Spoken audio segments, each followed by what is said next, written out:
अस्सलाम वालेकुम भाई लोग बहन लोग, क्या हाल चाल है। तो आज का हमारा जो टॉपिक है वो है रमज़ान में शैतान कैद होने के बावजूद भी हम गुनाह क्यों करते हैं। फर्स्ट थिंग मैं यहाँ पे क्लियर कर दूँ, रमज़ान में शैतान कैद होने के हवाले से हदीस पाक के अकॉर्डिंग रमज़ान में सरकश शैतानों को कैद कर लिया जाता है, यानी कि बड़े शैतानों को कैद कर लिया जाता है, ना कि पूरे शैतान। वो जो बच्चे खुच्चे चमचे होते हैं वो अपने काम पर लगे रहते हैं। अब आते हैं सेकंड थिंग पर कि रमज़ान में हम गुनाह क्यों करते हैं। यही बात समझाने हमें रमज़ान आता है कि रमज़ान में गुनाह होने का सबसे बड़ा रीज़न शैतान नहीं है।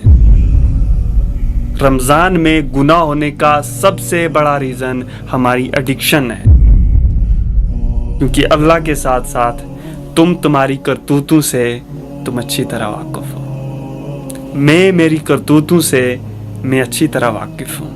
और मुझे अफसोस आता है हम पर कि जिस महीने में जहन्नम के दरवाजे बंद कर दिए जाते हों, जन्नत के दरवाजे खोल दिए जाते हों, शैतान कैद कर लिया जाता हो, लेकिन फिर भी बोलने की कोई ज़रूरत नहीं है। हम हमारे हाल से अच्छी तरह वाकिफ़ हैं। जिस कौम की लड़की को सहरी के टाइम उसका बॉयफ्रेंड जगाता हो ना, जिस कौम के लड़के को सहरी के टाइम उसकी गर्लफ्रेंड जगाती हो ना, तो उसे क्या ही बोलूँ मैं। कुछ भी बोलो उनके सामने डजंट मैटर। मैं आपके सामने एक हदीस पेश कर रहा हूँ। हज़रत मुस्लिम बिन यसार बयान करते हैं, जब हज़रत उमर बिन खत्ताब रज़ी अल्लाह ताला अन्हु से इस आयत के बारे में पूछा गया कि जब तेरे रब ने बनी आदम की पुश्त से उनकी औलाद को पैदा किया, तो उमर बिन खत्ताब रज़ी अल्लाह ताला अन्हु फरमाए कि मैंने इस आयत के बारे में रसूलुल्लाह सल्लल्लाहु अलैहि वसल्लम को फरमाते हुए सुना कि बेशक अल्लाह ने बनी आदम को पैदा किया, फिर अपना हाथ उनकी पुश्त पर फेरा तो उनसे कुछ औलाद निकली।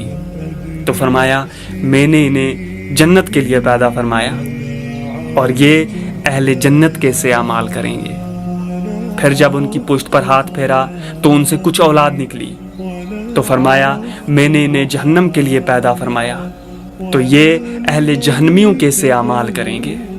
तो अर्ज़ किया गया अल्लाह के रसूल, तो फिर अमाल करने का क्या ही फ़ायदा, अमाल किस लिए करने। तो रसूलुल्लाह सल्लल्लाहु अलैहि वसल्लम ने फरमाया कि अच्छे अमाल करते रहो, क्योंकि अल्लाह जब किसी को जन्नत के लिए पैदा फरमाता है तो उसे अहले जन्नतियों के से अमाल पर लगा देता है, और अल्लाह जब किसी को जहन्नम के लिए पैदा फरमाता है तो उसे अहले जहन्नमियों के से अमाल पर लगा देता है। इसीलिए नबी अलैहिस्सलाम ने फरमाया अच्छे अमाल करते रहो। अब मेरा सवाल मुझसे और आपसे ये है कि हम कौन से अमाल करने पर लगे पड़े।